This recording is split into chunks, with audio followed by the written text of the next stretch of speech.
Hello friends, welcome to my channel. তো দেখো আমাদের গাছে কত সুন্দর টমেটো হয়েছে, কিছু টমেটো পেকে গেছে। তো আজ আমি রান্না করব হলো কাঁচা টমেটো চচ্চড়ি। তো ফার্স্টে আমি কাঁচা টমেটো ছিঁড়ে নেব। গাছ থেকে কাঁচা টমেটো ছিঁড়ে নেওয়ার পরে এই টমেটোগুলোকে আমি ভালো করে ধুয়ে কেটে নেব। টমেটো কাটা হয়ে গেছে, এবার আমি কড়াই বসিয়ে দেব। কড়াই গরম হয়ে যাওয়ার পর আমি তেল দিয়ে দেব। তেলের মধ্যে দিয়ে দেবো হলো শুকনো লঙ্কা আর তেজপাতা আর কিছু সর্ষে। সর্ষেটা একটু পোড়া পোড়া হয়ে গেলে এরপর আমি কাটা টমেটোগুলোকে দিয়ে দেব। তারপর এর ভিতর দিয়ে দেব হলো লবণ আর হলুদ আর দুটো কাঁচা লঙ্কা চিড়ে দেব।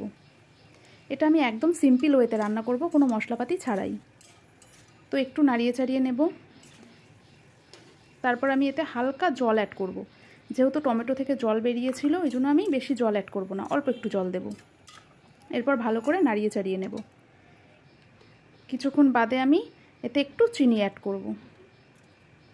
তারপর একটু নাড়িয়ে নেব।